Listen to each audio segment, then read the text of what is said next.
नमस्कार मित्रांनो, आपल्या सगळ्यांचं हार्दिक स्वागत आहे आपल्या लाडक्या कार्यक्रमात ज्याचं नाव आहे आरोग्य संपदा। मी डॉक्टर निखिल हरेंद्र शासने आपल्या सगळ्यांचं हार्दिक स्वागत करतो। कार्यक्रमाचा श्री गणेश करूया श्री संत तुकाराम महाराजांच्या एका अभंगाने। अभंग असा आहे, पाने जो खाईल बैसोनी कथेसी, पाने जो खाईल बैसोनी कथेसी, घडेल तयासी गो हत्या ते, घडेल तयासी गो हत्या ते, तमाखू ओढोनी काढील जो धूर, तमाखू ओढोनी काढील जो धूर, बुडेल ते घर तेणे पापे, बुडेल ते घर तेणे पापे। बोला पंढरीनाथ महाराज की जय। बरोबर, श्री संत तुकाराम महाराजांनी देखील पान, तंबाखू आणि विडीच्या विरोधात समाज जागृतीचं, जनजागृतीचं आणि त्याचे व्यक्तीवर आणि कुटुंबावर, समाजावर होणारे दुष्परिणाम हे देखील अधोरेखित केलेले आहे। या विषयी देखील जनजागृती केलेली आहे। आपल्या जाणकार मित्रांनी आजचा आपला विषय ओळखलाच असेल। पाहूया आजचा आपला विषय काय आहे। आजचा आपला विषय आहे धूम्रपान विरोधी दिवस, जो की आपण 8 मार्चला साजरा करतो।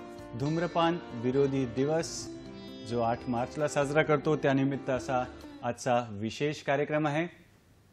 आणि या विषयावर मार्गदर्शन करण्यासाठी मुंबईतील सुप्रसिद्ध टाटा मेमोरियल रुग्णालयातील प्राध्यापिका आणि ऑन्कोसर्जन म्हणजेच कर्करोग शल्य विशारद डॉक्टर अनुजा देशमुख आपल्यासोबत आहे। नमस्कार मॅडम, आपलं स्वागत आहे कार्यक्रमात।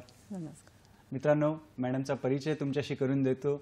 डॉक्टर अनुजा धनंजय देशमुख, आपण प्राध्यापिका आहात आणि कर्करोग शल्य विशारद म्हणजेच ऑन्कोसर्जन आहात।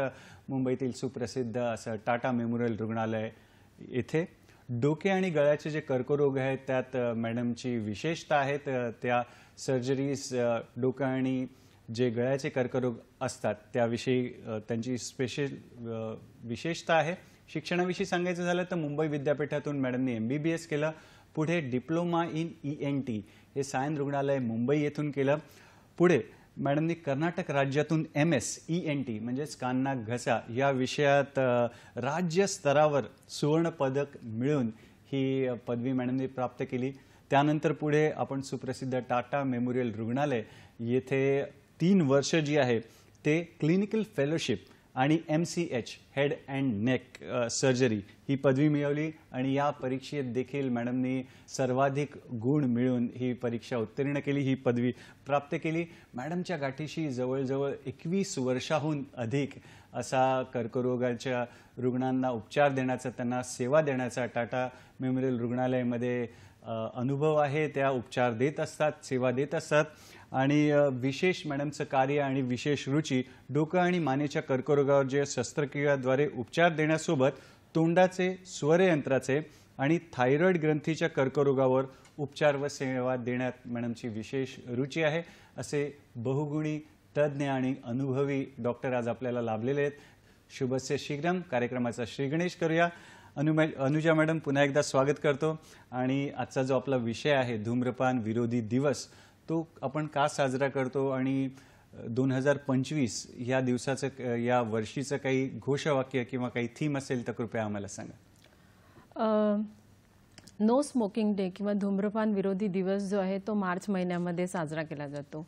साजरा करण्यापेक्षा तो समर्पितच आहे, कारण धूम्रपानामुळे इतके तोटे होतात लोकांना, तर त्यामुळे हे जनजागृतीचं काम आहे। लोकांना त्याचे फायदे तोटे, किती फायदे आहेत असं त्यांना वाटतं, पण ॲक्च्युली किती त्याच्यामध्ये तोटे आहेत ते समजावून सांगणं आणि धूम्रपान कसं त्यांनी सोडून द्यावं आणि त्याच्यासाठी जनजागृती करण्यासाठी हा दिवस समर्पित आहे। ह्याच्या व्यतिरिक्तही दुसरा दिवस म्हणजे वर्ल्ड नो टोबॅको डे, हाही 31 म्हणजे 31 मेला साजरा केला जातो आणि यामध्येही त्या वर्षाची जी घोषवाक्य आहे ते धूम्रपान विरोधी जे आपले जे शासनाचे काही मूलभूत गोष्टी आहेत त्या आपण केल्या जातो। त्याप्रमाणे धूम्रपानाचं जे सेवन आहे जे जसं कमीत कमी होऊ शकेल किंवा नष्ट होऊ शकेल जगाच्या पट्ट्यावरती, त्याच्याकडे लक्ष दिलं जातं। फारच छान मित्रांनो, आपण बघतोय की किती महत्त्वपूर्ण विषय आहे। 2 दिवस समर्पित केलेले आहेत, जो की आपण 8 मार्च हा जो धूम्रपान विरोधी दिवस आणि मॅडमने जसं सांगितलं तसं 31 मे तंबाखू विरोधी दिवस। आणि मॅडम, साधारण जगभरामध्ये तंबाखू सेवनामुळे किती जणांचा मृत्यू होतो किंवा किती जण दगावतात, कृपया त्याविषयी देखील आम्हाला सांगा. सो जवळजवळ 8 दशलक्ष लोक मृत्युमुखी पडतात तंबाखूच्या सेवनामुळे आणि 50% धूम्रपान करणारे लोक मृत्युमुखी पडतात. म्हणजेच 20व्या शतकामध्ये जवळजवळ 10 कोटी लोकांचा मृत्यू ह्याच्यामुळे होऊ शकतो आणि जगभरामध्ये जवळजवळ 15%. आणि हे जे मृत्यू आहेत ते केवळ जे लोक स्मोकिंग करतात किंवा धूम्रपानाचं सेवन करतात त्यांनाच होतो असं नाही आहे, तर जे त्यांच्या आसपास आहेत त्यांना सेकंड हँड स्मोक ज्यांना मिळतो असेही जवळजवळ 1.5 लाख ते 1 लाख लोक त्यामुळे मृत्युमुखी पडतात. आणि हे जे धूम्रपान करण्याचे जे प्रमाण आहे ते 80% कमी मध्यम उत्पन्न देशांमध्ये जास्त आढळतं आणि जगभरामध्ये एका 5 युवकामागे 1 युवक धूम्रपानाचे सेवन करत असतात. आणि त्यामुळे काय होतं की जे 8 दशलक्ष लोक मृत्युमुखी पडतात त्यांचं जे रिप्लेसमेंट आहे, त्यांची जी कमतरता आहेत, त्याचं टार्गेट आता हे उद्योजक आपल्या लहान मुलांच्या ह्याने करू बघतायत. आणि त्यामुळे ई सिगरेट किंवा त्याच्यामध्ये सिगरेटमध्ये काहीतरी कूलंट टाकतात, म्हणजे मिंट यूज केलं जातं, थंडाई यूज केली जाते किंवा स्वीटनेस यूज केला जातो. आणि जेणेकरून ही जी बालकं आहेत ती त्याच्या आहारी जातात आणि त्यांना एकदा सवय लागली की निकोटीन हा जो पदार्थ आहे त्याच्या ॲडिक्शनमुळे त्यांना कितीही वाटलं, कितीही समजलं नंतर की हे वाईट आहे, तरीसुद्धा ते सोडू शकत नाही आणि त्यांना त्याची सवय लागते आणि तंबाखूचं सेवन हळूहळू ते वाढवलं जातं. म्हणजे लहानपणी अर्धी सिगरेट घेतली असेल मित्रामुळे तर ते पुढे 1 सिगरेट होते, मग त्याची पूर्ण पॅकेट होतं, मग दिवसच जात नाही त्याच्यामुळे, असं लहान मुलांबरोबर होतं. आणि आपले युवक जे आहेत ते ह्याच्या आहारी पडले जातात आणि म्हणजे काही आपल्याला पुढे फ्युचरच नाही आहे जर आपण हे तंबाखूचं सेवन असंच चालू राहिलं जगभरामध्ये तर. म्हणून ह्याच्यावरती एक उपाय म्हणून WHO आणि खूपशा हेल्थ सिस्टममध्ये तंबाखूचं सेवन बंद करण्यासाठी, जनजागृतीसाठी हा दिवस आणि अजून प्रत्येक दिवस साजरा केला जातो किंवा समर्पित केला आहे. फारच छान, सहज सोप्या भाषेत मॅडमने आपल्याला सांगितलं समाजाचं, देशाचं किती मोठं नुकसान होतं धूम्रपानाच्या सेवनामुळे किंवा तंबाखूच्या सेवनामुळे. मॅडम, आपण 2-3 वेळा हा कर्करोग हा शब्द वापरला, तर आम्हाला आणि आमच्या मित्रांना नक्की सांगा, म्हणजे कर्करोग म्हणजे काय आणि तुमची जी विशेषता आहे डोकं आणि मानेचा कर्करोग त्याविषयी देखील कृपया आम्हाला सांगा. कर्करोग म्हणजे अनियंत्रित अनैसर्गिक पेशींची वाढ होणे. ती जी असते वाढ ती तोंड, घसा किंवा स्वरयंत्र किंवा नाक आणि इतर कुठलाही डोकं किंवा मान ह्याचा भाग जो असतो त्यामध्ये जर झाली तर त्यांना आम्ही हेडनेक कॅन्सर किंवा डोके किंवा मानेचा कर्करोग असं म्हणतो. आणि ह्याची कारणं जी आहेत ती जसं आपल्याला सगळ्यांनाच माहिती आहे, म्हणजे इवन जो धूम्रपानाचं सेवन करतो किंवा सुपारी खातो त्यांना सगळ्यांना माहिती असतं की ह्यामुळे कर्करोग होऊ शकतो. पण तरीसुद्धा मी इथे आवर्जून सांगू इच्छिते की सुपारी खाण्याने किंवा तंबाखूचं दातावरती मंजन केल्यामुळे किंवा दारूचे किंवा एखादा शार्प टूथ असतो किंवा दात असा शार्प असतो आणि त्याच्यामुळे लागून लागून गालाला तिथे व्रण तयार होतो आणि त्याचं रूपांतर कॅन्सरमध्ये होतं. तर ही सगळी कारणं आहेत जी आपल्याला माहिती असतात आणि त्यातली बरीचशी कारणं आपण वगळू शकतो आपल्या जीवनशैलीतनं आणि जेणेकरून आपल्याला कॅन्सर होणार नाही ह्याची आपण काळजी घेऊ शकतो. आणि मॅडम, कसा ओळखायचा की हा कर्करोग आहे किंवा सामान्यपणे कसं ओळखतात की कर्करोग कसा ओळखायचा, त्याची लक्षणं काय आहेत, कृपया त्याविषयी आम्हाला सांगा. जगभरामध्ये याबद्दल बरेचसे स्टडीज केलेले आहेत आणि त्याच्यामध्ये असं दिसून येतं की आपल्या तोंडामध्ये एखादा जे नॉर्मल नाही आहे असे पांढरे चट्टे किंवा लाल चट्टे किंवा एखादी मानेमध्ये गाठ येणं किंवा रक्तस्राव होणे तोंडावाटे किंवा नाकावाटे किंवा घसा सारखा दुखत राहणे, म्हणजे आपल्याला जो सर्दी पडसं होतं ते वगळता आपला घसा सारखा दुखत राहतो किंवा गिळताना त्रास होतो किंवा अन्न अडकल्यासारखं वाटतं किंवा आवाजामध्ये बदल होतो जो वारंवार होत राहतो किंवा कंटिन्युअसली तो राहतो किंवा सारखा खोकला येणं किंवा कान दुखणं किंवा वजन कमी होणं, म्हणजे तुम्ही जेवण जेवत असता परंतु ते अंगाला लागत नाही आणि सडनली तुमचं 10% वजन कमी होतं, तर ही सगळी कॅन्सरची लक्षणं आहेत आणि हे मेनली हेड अँड नेक कॅन्सरची लक्षणं आहेत. आणि म्हणजे त्याच्या काही अवस्था वगैरे अशा पाहिल्या जातात की म्हणजे लवकर आपण निदान किंवा पकडू शकतो का, किंवा त्याच्या अवस्थांविषयी सांग. तोंडाचा जो कॅन्सर आहे ना त्याची एक विशेषता अशी आहे की तुम्ही स्वतः आरशात बघून तुम्हाला समजू शकतं की हे काहीतरी वेगळं आहे. आणि इव्हन तुमच्या आजूबाजूला तुमची बायको किंवा मुलं किंवा आई वडीलही तुमच्या तोंडामध्ये नीट बघून टॉर्चने बघू शकतात की आणि सांगू शकतात की हे काहीतरी वेगळं आहे. म्हणजे आता हे सांगायचं म्हणजे पूर्वावस्था आम्ही का म्हणतो ह्याला, कारण हा कॅन्सरमध्ये अजूनही कन्वर्ट झालेला नाही आहे, परंतु ही कॅन्सरची पूर्वावस्था आहे. आणि हे जर तुम्ही ट्रीटमेंट ह्याची केली नाही किंवा तुम्ही तंबाखूचं सेवन चालूच ठेवलं तर हा कॅन्सरमध्ये कन्वर्ट होऊ शकतो. तर त्यासाठी आता हा पहिला जो पिक्चर आहे त्याच्यामध्ये चित्रामध्ये तुम्हाला पांढऱ्या रंगाचं एक हे दिसतोय, अल्सर दिसतोय, तो नॉर्मल नाही आहे हे कोणीही सांगू शकतं. आणि इवन दुसऱ्या पिक्चरमध्ये पण तुम्हाला असे पांढरे आणि रेडिश असे चट्टे दिसत आहेत लाल रंगाचे, तेही आपल्याला माहिती आहे की हे नॉर्मल नाही आहेत. कधी कधी असं होतं की सुपारीचं जास्त सेवन केल्यामुळे आपल्याला वाटतं की सुपारी आपण देवाऱ्यात ठेवतो, आपण त्याचं पूजनासाठी वापरतो आणि ती सुपारी आजी खात होती, पणजी खात होती, आपणही खाऊ शकतो, पण त्यामुळे ही किंवा गुटखा खातो त्याच्यामध्ये सुपारीचं प्रमाण असतं आणि त्यामुळे सबम्युकस फायब्रोसिस होतं. म्हणजे तोंडामध्ये असे पांढरे व्रण होतात आणि त्यामुळे तोंड उघडायचं कमी होतं आणि हळूहळू चमचाही जात नाही. म्हणजे तुम्हाला सपोज काही वस्तू खायची असेल तर तुम्हाला तोंडही उघडणार नाही आणि ते किती वाईट असेल की तुमच्या पुढे ताट आहे आणि तुम्ही जेवूही शकत नाही. केवळ का तर आपल्याला वाटतं की ह्याने काही त्रास होणार नाही आणि ही सवय आहे ती आपल्याला लागली आहे त्यामुळे. तर ही सवय सोडणंच सगळ्यात महत्त्वाची गोष्ट आहे. वेगवेगळे मॅडमने आपल्यासाठी जे छायाचित्र आणलेले आहेत जेणेकरून आपण त्याची गंभीरता समजू शकतो. अजून काही अवस्था असतात का, म्हणजे जसं पांढरा जी तुम्ही सांगितलं चट्टे येणं हे पहिले आणि पुढे आता फोटोज दाखवले तुम्ही, छायाचित्र दाखवली, त्यानुसार अजून काही किंवा त्याचं निदान कसं करतात, निदानाविषयी कृपया आम्हाला आधी सांगा. तर सांगायची गोष्ट अशी की निदान जे आहे ते आपण पेशंटला पहिल्यांदा कळलं पाहिजे की त्यांना डॉक्टरांकडे जायचे. जेव्हा आपल्याला वाटतं की तोंडामध्ये जो अल्सर आलेला आहे किंवा गाठ आलेली आहे ती नॉर्मल नाही आहे, म्हणजे नेहमी साधी दिसणारी नाही आहे, तेव्हा तुम्हाला डॉक्टरांकडे जायचं असतं. आणि जेव्हा तुम्ही लवकरात लवकर जातात, म्हणजे आपण म्हणतो की आज नको जाऊया, 15 दिवसांनी जाऊया, ती बरी होईल, किंवा 1 महिन्यानी जाऊया, असं जेव्हा आपण म्हणतो तेव्हा ती गाठ पहिल्या स्टेजमधनं दुसऱ्या स्टेजमध्ये जाते, दुसऱ्या स्टेजमधनं तिसऱ्या स्टेजमध्ये जाते आणि मग चौथ्या आणि त्यानंतर कुठलीच स्टेज नसते.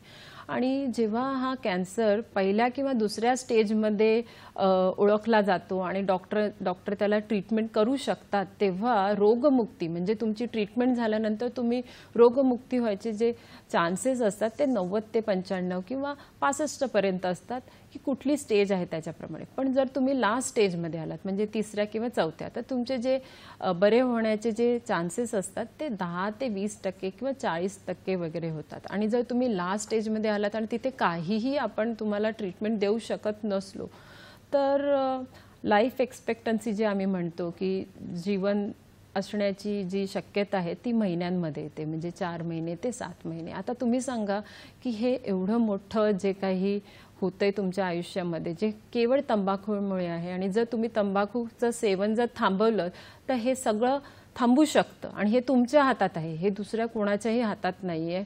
म्हणून मी इथे आहे की हे तुम्हाला समजावून सांगावं. आणि प्रत्येक माणसाला असं वाटतं की मला हे कधीच होणार नाही किंवा मला नाही होणार, मी काही 1च सिगरेट पितो किंवा मी 2च सिगरेट पितो किंवा मी आता सोडलेलं आहे, मी 10 दिवस सोडलं, 10 दिवसानंतर फक्त मी 1 सिगरेट घेतली. तर हे जे आहे ना ते नाही व्हायला पाहिजे. त्याच्यासाठी आपल्याला ते सोडावं लागलं.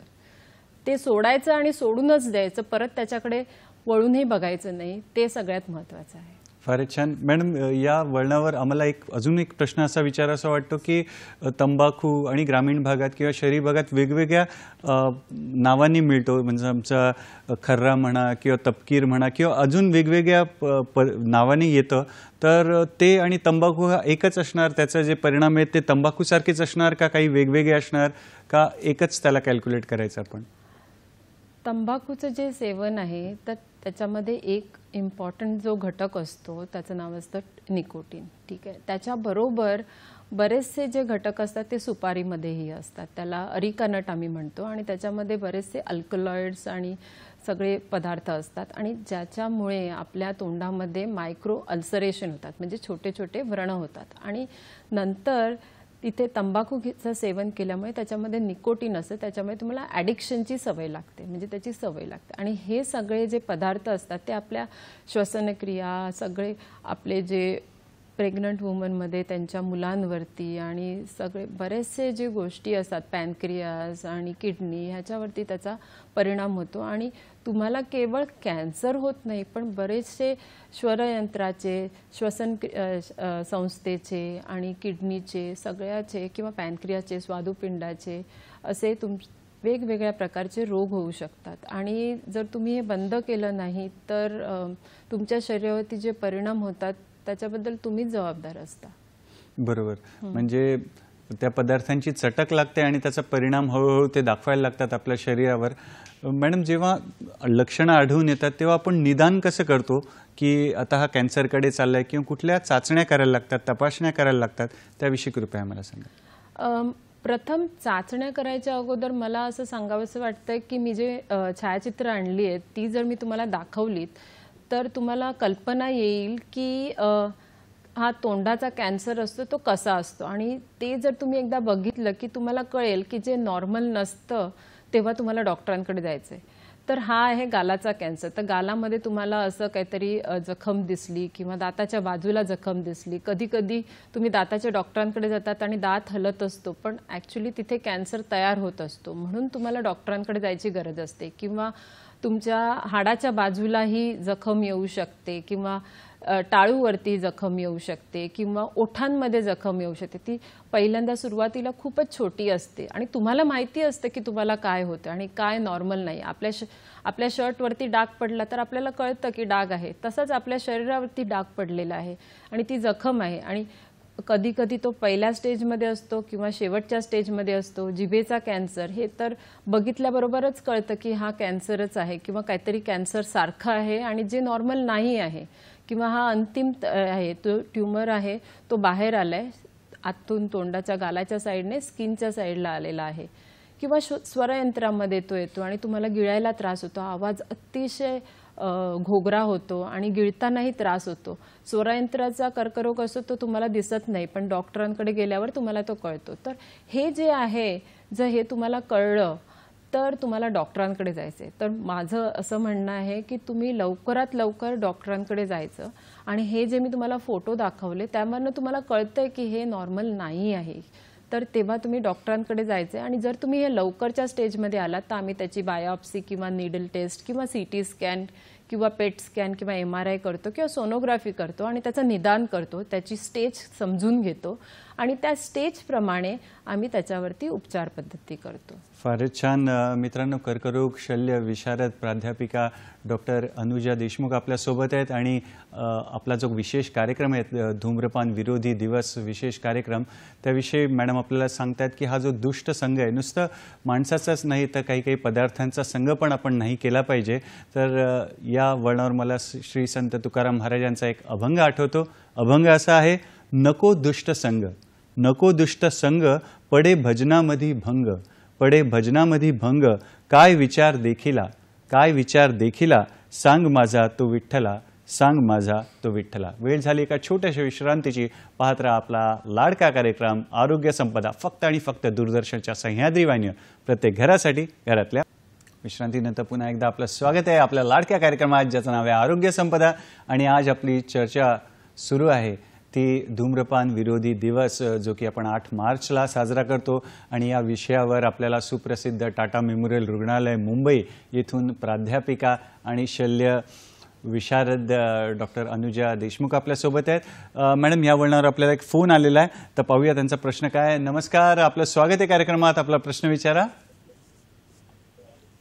नमस्कार, आपला प्रश्न विचारा. हा, नमस्कार. नमस्कार. हां, सलग विचारा प्रश्न. हो, आता ते सगळं सांगितलं ना, तिथे CT स्कॅन किंवा सोनोग्राफी हां किंवा इतर किंवा हल्ली लेझर ऑपरेशन होतात. बरं. पाईल्स किंवा असे इतर सगळे. बरं. तर त्यामुळे काही पुढे मागे कॅन्सर होण्याची शक्यता असते का त्या ह्याच्यामुळे, त्याचा वापर झाल्यामुळे, लेझर किंवा इतर सीटी स्कॅन? ओके, चांगला प्रश्न आहे मॅडम. काही विचारायचं आहे? हा प्रश्न तुमचा उत्तम आहे. मी धन्यवाद आपल्या तोंडाच्या प्रश्नासाठी. धन्यवाद प्रश्न विचारल्याबद्दल. डोक्याच्या आणि मानेच्या भागामध्ये नेहमी पेशंट लेझर करून वगैरे येतात जेव्हा त्यांच्या तोंडामध्ये चट्टे वगैरे असतात, आणि लोकांना हा प्रश्न पडतो की लेझर केल्यामुळे त्यांना तो कॅन्सरमुळे कन्व्हर्ट होऊ शकतो का. तर हे जे आहे की लेझर हे एक प्रकारचं टूल आहे, म्हणजे जेणेकरून आपण एखादं नॉर्मल नसलेली जे अल्सर असतात किंवा उरण असतात तोंडातले ते काढले जातात. जेव्हा ते खूप वरच्या बाजूला असतात, सुपरफिशियल असतात, तेव्हा आम्ही लेझर यूज करतो, आणि जेणेकरून त्यांचं जे हिलिंग असतं म्हणजे जी जखम भरण्याची जी प्रक्रिया असते ती चांगली होते त्याच्यामुळे. आणि लेझर असतं ते स्वरयंत्रासाठी पण यूज केलं जातं, कारण स्वरयंत्राचा भाग जो आहे जिथे कॅन्सरची पूर्वावस्था असेल ते आम्ही काढू शकतो. पण तेच जर तुमचा ट्यूमर जर पहिल्या स्टेजमध्ये किंवा दुसऱ्या स्टेजमध्ये असला की आम्ही तिथे दुसऱ्या प्रकारचं टूल वापरतो, इलेक्ट्रोकॉटरी आम्ही जे म्हणतो. तर हे जे आहे लेझर वापरणं किंवा नाईफ यूज करणं म्हणजे ब्लेडने ऑपरेशन करणं किंवा कॉटरी यूज करणं, हे जे आहे प्रकार आहेत ते आपले शल्य विशारद असतात ते डिसाईड करतात. तुमच्या रोगाबद्दल पूर्ण ज्ञान घेतल्यानंतर आणि एक्झामिनेशन केल्यानंतर ते ठरवतात. तर कॅन्सर जो आहे तो लेझर केल्यामुळे कन्व्हर्ट होऊन नाही होत, तर तो केवळ तुमची जी कॅन्सरची अवस्था असते ती त्याच्यामध्ये कन्व्हर्ट होतो, तुम्हाला ट्यूमर परत येतो आणि त्यामुळे होतंय. त्याच्याशी लेझरशी त्याचा काहीही संबंध नाही आहे. धन्यवाद, फार चांगला प्रश्न विचारला मॅडम. फक्त याला जोडून अजून एक असा प्रश्न विचारू इच्छितो की बरेच ठिकाणी आपण एक्सरेजला किंवा सिटी स्कॅनला MRIला एक्सपोज होतो, तर बऱ्याच वेळेला असा पण गैरसमज होऊ शकतो की किंवा समज होऊ शकतो की अरे बाबा माझे जास्त वेळा सिटी स्कॅन झाले, MRI झाले, एक्सरे, तर त्याच्यामुळे पण कर्करोग होऊ शकतो. किती संभावना आहे का त्याविषयी थोडंसं आम्हाला मार्गदर्शन? खूप रेअर गोष्ट असते की एखादा माणूस असतो ते एवढे सिटी स्कॅन करतो की जेणेकरून त्याचे सिटी स्कॅनच्या रेडिएशनचे त्याला दुष्परिणाम होतात. परंतु जे आपण चाचणीसाठी नॉर्मली जेवढे करतो किंवा एखाद दुसरा सिटी स्कॅन आयुष्यभरामध्ये जो करतो त्याने काही तुम्हाला कॅन्सर होऊ शकत नाही. आणि MRI वगैरे जे आहेत त्याच्यामध्ये काहीच रेडिएशन नसतं, सोनोग्राफीमध्ये काही रेडिएशन नसतं, तर त्यामुळे तुम्हाला काही त्याचे अपाय वगैरे काही नाही आहेत. तर निदानासाठी सिटी स्कॅन, MRI किंवा पेट स्कॅन जे काही गरजेचं आहे ते तुम्हाला करावं लागेल. आणि ते तुमच्या जे ट्रीटिंग क्लिनिशियन्स आहेत, जे उपचार करणारे डॉक्टर आहेत, ते तुमच्यासाठी काय बेस्ट आहेत ते ठरवून ते करू शकतात. फारच छान. मित्रांनो, मनातला जो संकोच आहे, भीती आहे, ती धास्ती आहे, ती काढून टाकायची आहे की या गोष्टींनी म्हणजे पुन्हा पुन्हा एवढे जास्त एक्सपोज आपण होत नाही, तर त्याविषयी चिंता नसावी. अजून एक फोन आहे मॅडम, आपण बघूया प्रश्न काय. नमस्कार, आपलं स्वागत आहे कार्यक्रमात. आपला प्रश्न विचारा. सुरेश दादांचा फोन आहे. आपला प्रश्न विचारा सुरेश दादा. हो साहेब. मॅडम, सकाळी मिठाच्या पाण्याने गुळण्या केल्या तर चालतात का? बरं. सुरेश, तुमचा हा प्रश्न अतिशय उत्तम आहे की प्रत्येक माणसाला असं वाटतं की जे जाहिरातीमध्ये दाखवतात माउथवॉश कुठल्या तरी प्रकारचं निळ्या रंगाचं द्रव, ते जर आपण घेतलं तर उत्तम माउथवॉश म्हणून वापरलं जातं. पण जे तुम्ही आता सांगितलं की मीठ पाण्याच्या गुळण्या किंवा त्याच्यामध्ये हळद टाकणं, जे वर्षानुवर्ष आपल्या आजी किंवा पणजीने आपल्याला जे सांगितलेलं आहे ते अतिशय उत्तम आहे. मीही माझ्या पेशंटना जेव्हा ते रोगमुक्त होतात तेव्हा मी त्यांना मीठ पाण्याच्या गुळण्या करायला सांगते. किंवा जेव्हा आपला घसा दुखत असतो तेव्हाही तुम्ही हळद मीठ पाणी जो कोमट करून जर तुम्ही त्याचा गुळण्या केल्यात तरीही ते उत्तम आहे आपल्या घशासाठी. आणि हा अगदी घरगुती उपाय आहे, आणि जेणेकरून तुमच्या तोंडाचे जे हेल्थ आहे, जी म्हणजे जे जीवाणू वगैरे आहेत ते सगळे त्यामुळे मरतात आणि ते उत्तम आहे. खूपच छान. मॅडम, सुरेश दादांना असं विचारायचं होतं की तंबाखू सोडून त्यांना 25 वर्ष झालेली आहेत आणि आता ते त्याची काळजी म्हणून हे सकाळी जे गुळण्या वगैरे जे आहे मिठाच्या ते करतायत, तर काय करावं किंवा काय मार्गदर्शन करणार, म्हणजे सोडून 25 वर्ष झालेली आहेत?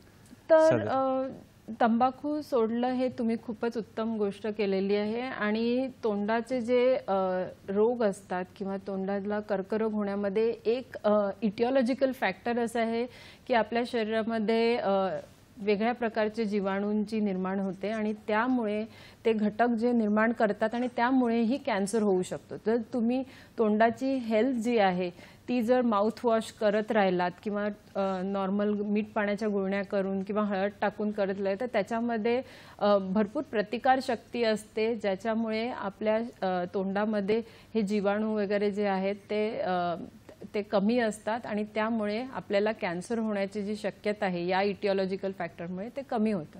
आणि दाताची पण आपली निगा असते ती उत्तम राहते. फारच छान मॅडमनी तंबाखू सोडण्यासाठी एक हेल्पलाईन, ज्याला आपण क्विट लाईन असं म्हणतो, ती पण आपल्यासाठी आणलेली आहे. नंबर आम्ही पुन्हा पुन्हा दाखवणार आहोत. नंबर आहे 1800112356. आपण मध्ये मध्ये पुन्हा पुन्हा हा नंबर तुम्हाला दाखवणार आहोत, सांगणार आहोत आणि मॅडमचं आपण मार्गदर्शन घेणारच आहोत. तर तोंडाचा किंवा मानेचा कर्करोग जर समजा निदान झालं तर पुढे उपचार पद्धती कशी असेल त्याविषयी? तोंडाचा जेव्हा उपचार केला जातो त्याच्यासाठी मोस्ट ऑफ द टाइम आम्ही शस्त्रक्रिया करतो. कधी कधी रेडिओथेरपीचाही आम्ही उपयोग करतो.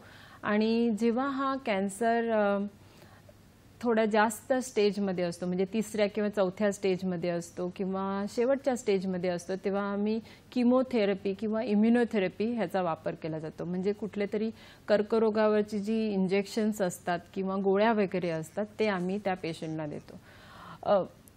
कुठल्याही कॅन्सरसाठी सगळ्यात मूलभूत 2 ट्रीटमेंट असतात, उपचार पद्धती असतात, त्या म्हणजे शस्त्रक्रिया किंवा रेडिओथेरपी. आणि किमोथेरपी किंवा इम्युनोथेरपी जी असते ती त्याच्याबरोबर तुम्ही वापरली जाते. म्हणजे शस्त्रक्रिया पहिल्यांदा करतो, मग त्यानंतर कॅन्सरमध्ये हायर स्टेज असेल तेव्हा आम्ही त्यांना कॅन्सर परत न येण्यासाठी आणि सर्जरीचं जे आम्ही उत्तम जो उपाय केलेला आहे त्याचं फुल सक्सेस मिळण्यासाठी आम्ही त्यानंतर थोड्या मात्रामध्ये किमोथेरपी आणि रेडिओथेरपी देतो. आणि ही जी किमोथेरपी असते ज्याने केस वगैरे जातात अशा प्रकारची नसते. तर ही किमोथेरपी तुम्हाला जास्तीत जास्त या कॅन्सरपासून मुक्तता मिळावी यासाठी दिली जाते. पण जेव्हा तुमचा कॅन्सर हा लास्ट स्टेजमध्ये असतो किंवा आम्ही त्याला बॉर्डर लाईन म्हणतो, तेव्हा जी किमोथेरपी दिली जाते त्याने तुमचे केस जे असतात ते जाऊ शकतात.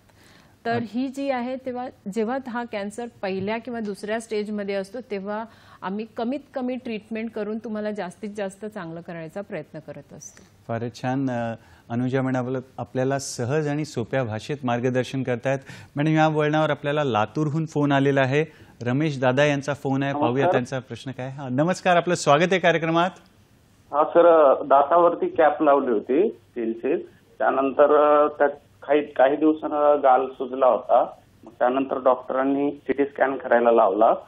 त्यामध्ये lymph nodes noted in right sub ordinal region मध्ये दाखवलेलं आहे. मग काय त्याचं काय कॅन्सरचा प्रकार असू शकतो का? बरं मॅडम, अजून काही विचारणार आहे? काय विचारायचं? वय वगैरे? वय किती आहे साधारण? सर 60 आहे. 60 आहे. बरं, फिमेल आहेत. पान तंबाखू वगैरे काही नाही मॅडम, काहीच नाही. तर बरं, धन्यवाद आपल्या प्रश्नासाठी. मॅडम मार्गदर्शन करतायत. धन्यवाद. तुमचा प्रश्न अतिशय योग्य आहे, कारण ही चिंता करण्यासारखीच गोष्ट आहे. जेव्हा तुम्ही दाताचा उपचार करत असता तेव्हा कधी कधी दाताचे इन्फेक्शनमुळे तुम्हाला सब मॅन्डिब्युलर ग्लँड म्हणजे दाताच्या जस्ट खालच्या बाजूला मानेमध्ये गाठ येऊ शकते. जी ही गाठ असते ती कधी कधी इन्फेक्शनमुळे असते किंवा ती कॅन्सरमुळेही असू शकते. तर जेव्हा तुम्हाला दाताच्या आजूबाजूला एखादी जखम असते जी कॅन्सरसारखी दिसणारी असेल आणि त्याच्याबरोबर गाठही असेल आणि किंवा हाडाचा कुठला तरी भाग कॅन्सरमुळे कमकुवत झाला असेल, त्याला आम्ही इरोजन म्हणतो, ते जर झालेलं असेल तर तुम्हाला कुठल्या तरी कर्करोग तज्ज्ञाकडे जायला पाहिजे. आणि जर त्यांनी निदान करून सांगितलं तुम्हाला की हा कॅन्सर नाही आहे तर मग तुम्ही त्याला फक्त काही अँटीबायोटिक्स किंवा औषधं घेऊन दातासाठी जसं आपण नेहमी करतो तसं तुम्ही त्याची इलाज करू शकता. परंतु कॅन्सर रूल आउट करणं हे जास्त गरजेचं आहे, कारण जेव्हा मानेमध्ये गाठ येते सबमॅन्डिब्युलर ग्लँड, जे तुम्ही आम्हाला सांगितलं सीटी स्कॅनवरती, म्हणजे ती स्टेज 1 पासून स्टेज 3 कडे जातं. पण हा जी गाठ आहे ती कॅन्सरचीच आहे की नाही हे केवळ तज्ज्ञ सांगू शकतात, आणि त्याच्यासाठी तज्ज्ञांकडे जाण्याची गरज आहे. तर तुम्ही दाताच्या डॉक्टरांकडेही जा, परंतु त्याच्या व्यतिरिक्त कर्करोग तज्ज्ञांकडे त्यांचं जर तुम्ही ओपिनियन घेतलं तर ते बरं होईल. फारच छान. जवळच्या तज्ज्ञ डॉक्टरांचं आपण मार्गदर्शन घ्यायचं आहे, परीक्षण करून बऱ्याच गोष्टी सांगता येतात. तर मित्रांनो, राष्ट्रीय तंबाखू जी हेल्पलाईन आहे, क्विटलाईन ज्याला आपण म्हणतो, त्याचे नंबर आम्ही पुन्हा एकदा सांगतोय. तुम्ही फोटो काढून घेऊ शकता किंवा ऑडिओ रेकॉर्ड करू शकता. नंबर आहे 1800-112356. पुन्हा एकदा मी तंबाखू सोडण्यासाठी जी राष्ट्रीय हेल्पलाईन आहे त्याचा नंबर सांगतो, 1800-112356. फारच छान. तर मित्रांनो, या हेल्पलाईनचा आपण वापर करायचा आहे. मित्रांना, फॅमिलीसाठी आणि आपल्या संपर्कातल्या व्यक्तींसाठी ही हेल्पलाईन कामाची आहे. तर नंबर जरूर सेव्ह करा आणि त्याचा फायदा घ्या. मॅडम, पुढला प्रश्न, तुम्ही विशेषज्ञ आहात डोकं आणि मानेच्या कर्करोगावर, तर त्याच्या उपचारामध्ये असं काही खास उपचार पद्धती आहे का? डोक्याचा म्हणा किंवा मानेचा कॅन्सर असेल तर त्याशी निगडीत. सो मी या क्षेत्रामध्ये जवळजवळ 20 पेक्षा जास्त काम केलेलं आहे. तर 20 वर्षापूर्वी जे तंत्रज्ञान होतं, अवेलेबल होतं, त्यापेक्षा आम्ही बरीचशी प्रगती केलेली आहे. जसं इंटरनेट जसं चेंज झालं आहे आणि आपल्याला कसं एका बोटाच्या ह्याच्यावरती आपल्याला बऱ्याचशा माहिती मिळतात, तसंच आहे की शस्त्रक्रियेमध्येही बरेचसे प्रगतशील तंत्रज्ञान अवेलेबल आहे.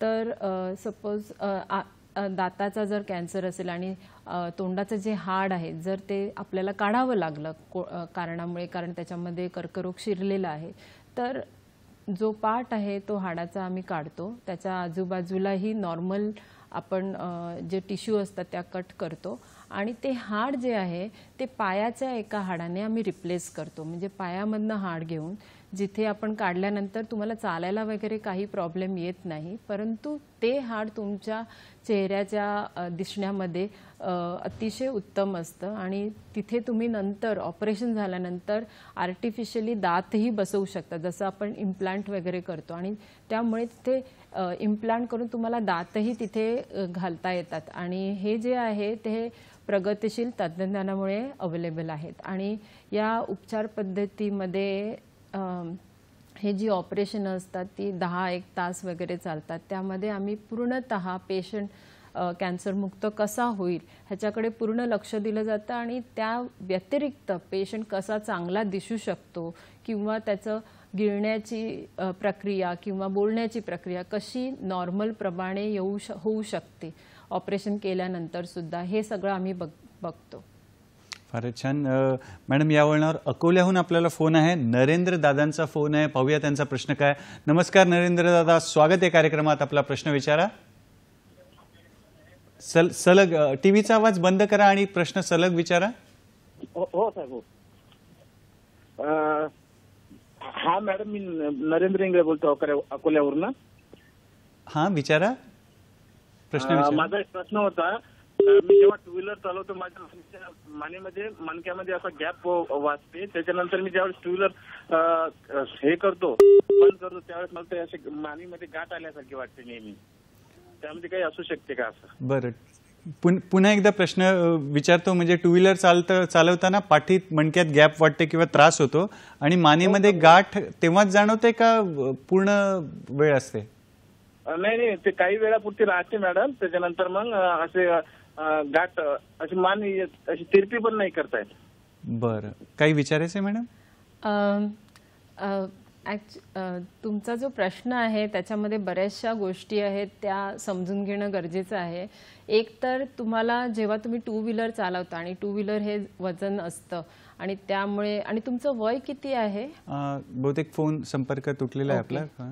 तर वयाप्रमाणे कधी कधी जेव्हा तुम्ही जड वाहन चालवत असता तेव्हा तुमच्या मणक्यामध्ये जे इंटरव्हर्टिब्रल डिस्क असते त्याच्यामध्ये प्रॉब्लेम येऊन तुम्हाला कधी कधी मानेचे विकार होऊ शकतात आणि दुखू शकतात. परंतु मानेमध्ये गाठ येणं आणि मणक्यामध्ये दुखणं ह्या दोन वेगवेगळ्या गोष्टी आहेत. तर माझं असं म्हणणं आहे, जर तुम्हाला गाठ आली असेल तर एखाद्या जवळच्या डॉक्टरांना दाखवून किंवा सोनोग्राफी करून ती गाठ आहे की नाही, किंवा हाडाच्या डॉक्टरांना जाऊन दाखवणं गरजेचं आहे की तुम्हाला डिस्क प्रोलॅप्स किंवा इंटरव्हर्टिबल डिस्क म्हणजे दोन हाडांच्या मध्ये मानेच्या मणक्यामध्ये जी कुशन असतं त्याच्यामधला काही प्रॉब्लेम झाला आहे की नाही हे रूल आउट करणं गरजेचं आहे.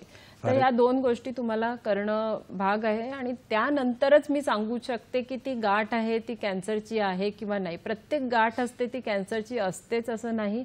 आणि आपल्या देशामध्ये ट्युबरक्युलोसिस म्हणजे क्षयरोग ह्याच्याही गाठी लोकांच्या मानेत येतात आणि कधी कधी त्यांना असं वाटतं की ही क्षयरोगाची गाठ आहे, पण ॲक्च्युली ती कर्करोगाची गाठ असते. तर त्याच्यामध्ये सगळ्यात महत्त्वाची गोष्ट म्हणजे सोनोग्राफी करणं, निडल टेस्ट करणं आणि ते प्रूव्ह करणं की ही क्षयरोगाची आहे आणि ही कॅन्सरची आहे. आणि त्यासाठी तुम्हाला कर्करोग तज्ज्ञ डॉक्टरांकडे किंवा हॉस्पिटलमध्ये जर त्याचं निदान केलं तर ते उत्तम असेल. आणि जर कर्करोग असेल तर तुम्हाला औषधं घ्यावी लागतात आणि कर्करोग असेल तर त्याची औषधं किंवा त्याची उपचार पद्धती करावी लागते. आणि जर क्षयरोग असेल तर त्याची औषधं वेगळी असतात आणि त्याने तुम्ही पूर्णतः बरे होऊ शकता.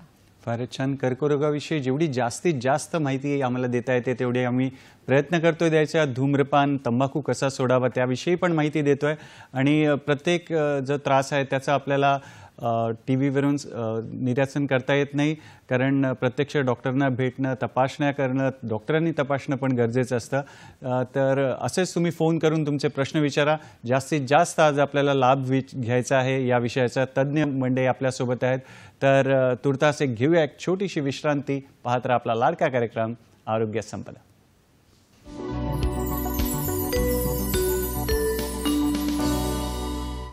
विश्रांतीनंतर पुन्हा एकदा आपलं स्वागत आहे आपल्या लाडक्या कार्यक्रमात ज्याचं नाव आहे आरोग्य संपदा. आणि आज आपली चर्चा सुरू आहे धूम्रपान विरोधी दिवस, जो की आपण 8 मार्चला साजरा करतो. आणि आज आपल्याला मार्गदर्शन करत आहेत मुंबईतील सुप्रसिद्ध टाटा मेमोरियल रुग्णालयातील कर्करोग शल्य विशारद म्हणजेच ऑन्कोसर्जन आणि प्राध्यापिका doctor Anuja Deshmukh madam. Madam, तुम्ही स्पेशालिस्ट आहात जे स्वरयंत्राचं आणि थायरॉइड ग्रंथीचे जे कर्करोग आहेत त्याला उपचार देण्यामध्ये देखील आपण विशेषज्ञ आहात, तज्ज्ञ आहात. तर आम्हाला हे कृत्रिम स्वरयंत्राविषयी आम्ही बरंच ऐकतो, त्याविषयी कृपया आम्हाला सांगा, त्याविषयी अजून माहिती द्या. जेव्हा तुम्हाला स्वरयंत्राचा कॅन्सर होतो त्यात 2 उपचार पद्धती असतात. जेव्हा तुम्ही लवकरच्या स्टेजमध्ये म्हणजे अर्ली स्टेजमध्ये असता, स्टेज 1 आणि स्टेज 2 मध्ये, तेव्हा आम्ही तुमचं स्वरयंत्र असतं त्याला वाचवायचा प्रयत्न करतो. म्हणजे तिथे आम्ही लेझर किंवा सीटी, किमोथेरपी आणि रेडिएशन असे ट्रीटमेंट आम्ही त्यांना देतो. आणि जेव्हा तुमचा कॅन्सर हा हायर स्टेजमध्ये असतो म्हणजे कॅन्सरमुळे तुमचं स्वरयंत्र पूर्णतः खराब झालेलं असतं आणि ज्याला वाचवूनही फायदा नसतो, म्हणजे जिथे तुम्ही कुठल्याही प्रकारची दुसरी उपचार पद्धती वापरू शकत नाही, तिथे आम्ही ते स्वरयंत्र काढण्याचं ऑपरेशन करतो. आणि स्वरयंत्राचं जेव्हा ऑपरेशन करतो तेव्हा स्वरयंत्र काढलं जातं. तर हा प्रश्न असतो प्रत्येक रुग्णाला की आता मी बोलणार कसं. तर त्यासाठी 2-3 मेथड आहेत ज्याच्यामुळे ते पेशंट ऑपरेशन केल्यानंतर सुद्धा बोलू शकतात. एक तर आहे की एक कृत्रिम स्वरयंत्र असतं, ते सिलिकॉनचं बनवलेलं असतं. ते आम्ही एक होल करून तिथे तुमच्या बॉडीमध्ये घालतो आणि ऑपरेशन करताना, आणि त्यानंतर 15 ते 10 दिवसामध्ये ते आम्ही तुम्हाला बोलायला शिकवतो. तर तुम्ही तिथे बोट ठेवून, जिथे आम्ही एअरवे केलेला असतो त्याला आम्ही ट्रॅकिओस्टमी म्हणतो, तिथे बोट ठेवल्यानंतर तुम्ही उत्तम प्रकारे बोलू शकतात. म्हणजे माझे काही पेशंट आहेत ते इवन फोनवरती जेव्हा माझ्याशी बोलतात तेव्हाही मी समजू शकते की हा बाईचा आवाज आहे की पुरुषाचा आवाज आहे, किंवा ती जशी ऑपरेशनच्या पूर्वी बोलत होती तशीच ती बोलते. इतकं म्हणजे त्याच्यामध्ये सिमिलरिटी असते की जेव्हा आम्ही कृत्रिम हे स्वरयंत्र वापरतो. ह्याच्या व्यतिरिक्त आणि परंतु हे दरवर्षी किंवा ते चेंज करावं लागतं आणि त्याची कॉस्टिंग असते.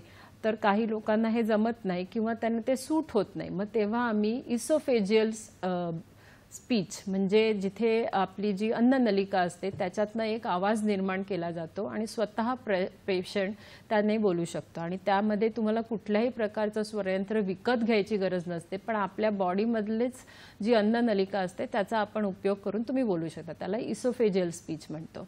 काही वेळेला इसोफेजियल स्पीच असतं ते शिकण्यासाठी प्रत्येक पेशंट ला ते जमत नाही आणि स्वरयंत्र कृत्रिम पण त्यांना जमत नाही. मग तिसरी मेथड जी आहे त्याच्यामध्ये आम्ही इलेक्ट्रोलॅरिंग्स म्हणतो, ज्याच्यामध्ये एक मशीन सारखं असतं जे आपल्याला मानेला लावल्यानंतर आणि ती बॅटरी ऑपरेटेड असतं आणि तुम्ही बोलू शकता. परंतु हा जो स्वर असतो तो थोडासा रोबोटिक सारखा आवाज असतो, परंतु ह्याच्यामध्ये काही मरण नाही आहे. म्हणजे कोणीही यूज करू शकतो, कधीही यूज करू शकतो आणि कुठेही यूज करू शकतो. फक्त तुमचा हात असतो तो त्याला यूज करायला लागतो आणि बॅटरी बरोबर असली पाहिजे आणि त्याचं मेंटेनन्स. तर हे 3 प्रकारे तुमचं स्वरयंत्र काढल्यानंतर सुद्धा तुम्ही बोलू शकता. तर म्हणजे स्वरयंत्र काढल्यानंतर किंवा काढणार या भीतीने लोक जी त्यांच्यासाठी योग्य ट्रीटमेंट असते जी म्हणजे ऑपरेशनची असते त्याला ते म्हणतात की आम्हाला ऑपरेशन नको, दुसरी कुठलीही ट्रीटमेंट करा किंवा ते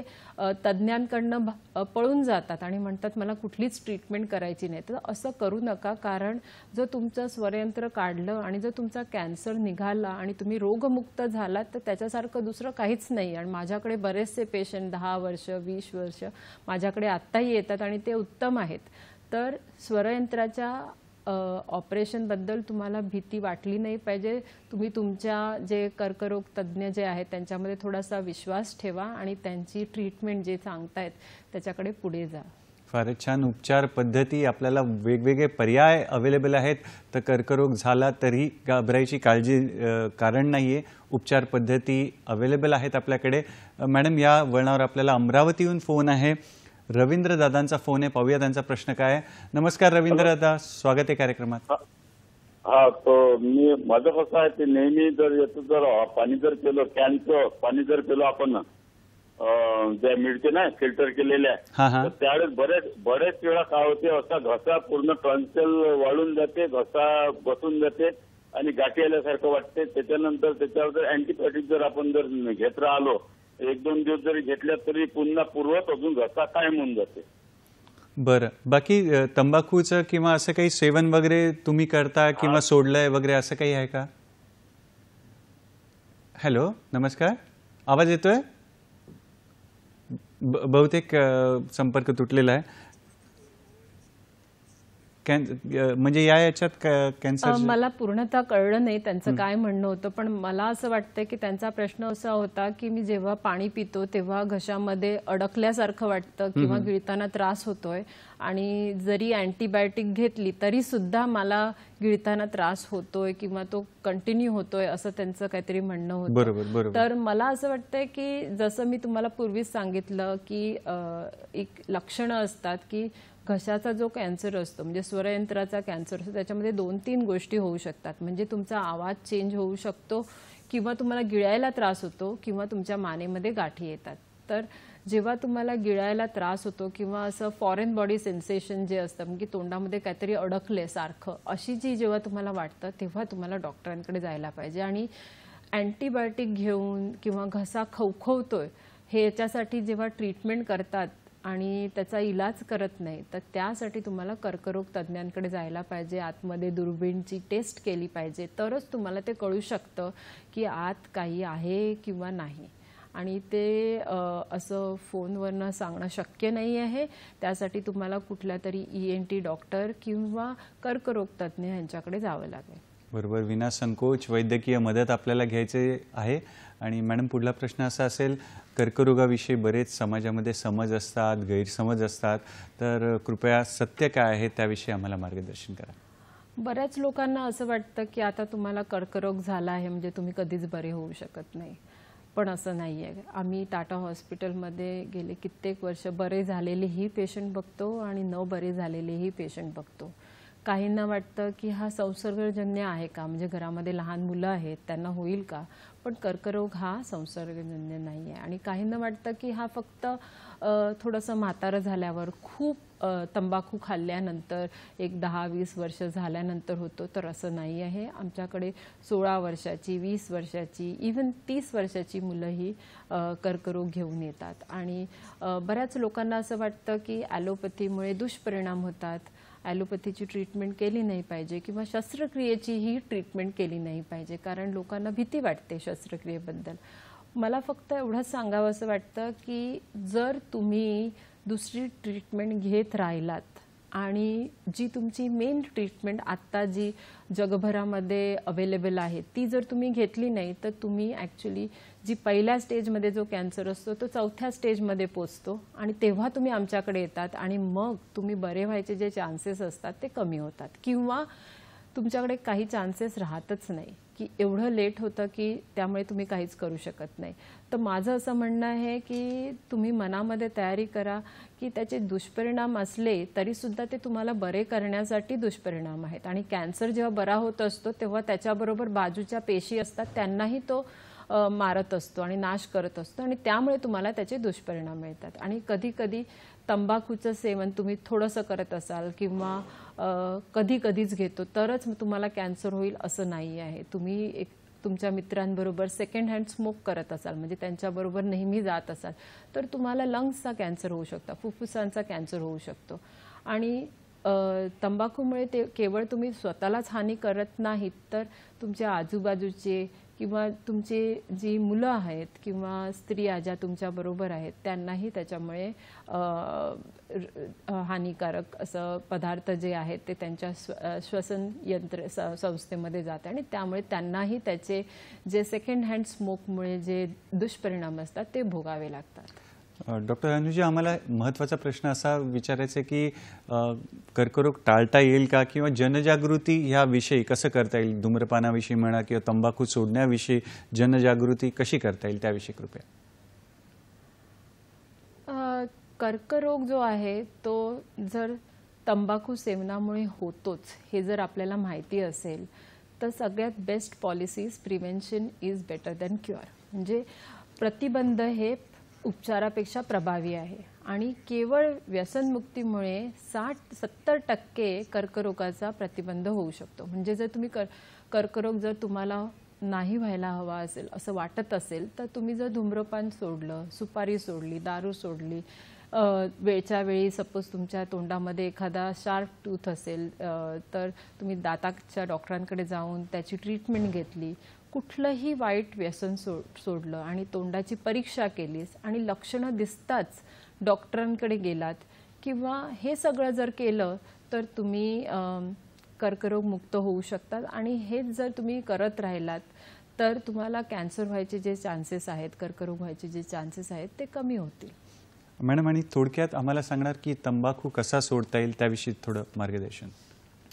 जर तुम्ही तंबाखू सोडलात तर त्याचे बरेचसे फायदे असतात. म्हणजे त्याचे जे परिणाम असतात जे तुमच्या शरीरावरती झालेले आहेत ते अवघ्या 20 मिनिटांमध्ये रिव्हर्स व्हायला लागतात. म्हणजे सगळं आपोआप पूर्वी म्हणजे तंबाखूचं सेवन करण्यापूर्वीच्या अवस्थेकडे जायला लागतं आणि 8 दिवसांमध्ये किंवा 3 महिन्यांमध्ये किंवा 1 वर्षामध्ये तुम्हाला तुमच्या शरीरामध्ये बरेचसे जे प्रकार जे तंबाखूमुळे आपल्या शरीरामध्ये जे बदल घडून आलेले आहेत ते रिव्हर्स होतात. आणि जर 10 वर्ष तुम्ही जर कुठल्याही प्रकारे जर तंबाखूचं सेवन बंद केलं तर तुमची जी रिस्क आहे तंबाखूच्या सेवनामुळे कॅन्सर किंवा कर्करोग होण्यासाठी मृत्यूचे जो दर आहे तो अगदी 0च्या आसपास येऊ शकतो, की ज्या माणसाने कधीच सेवन केले नाही त्याच्या आसपास येऊ शकतो. तर मी असं सांगू शकेन की तंबाखूचं जे सेवन आहे तर तुम्ही जर सोडलं, जे तुम्ही उद्या करायचा जो प्रयत्न करताय, कल करे सो आज, म्हणजे जे काही तुमच्या मनात असेल ते आत्तापासून करा.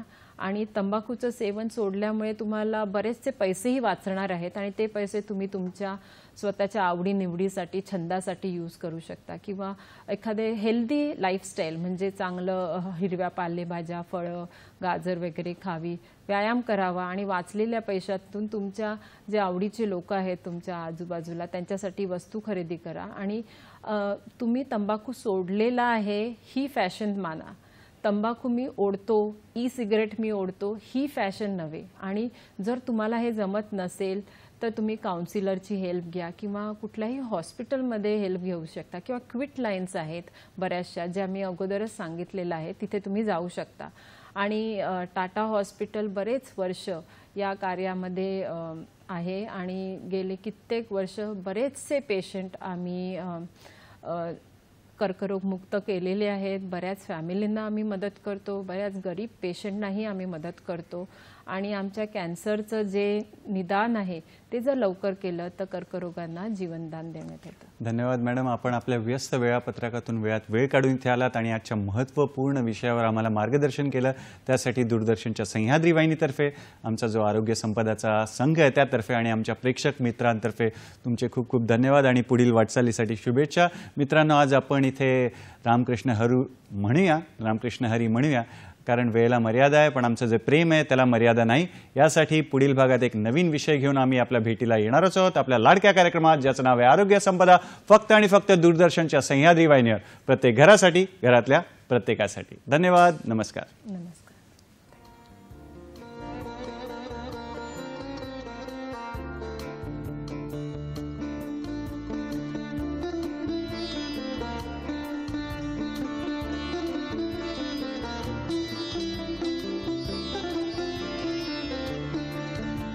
Thank you.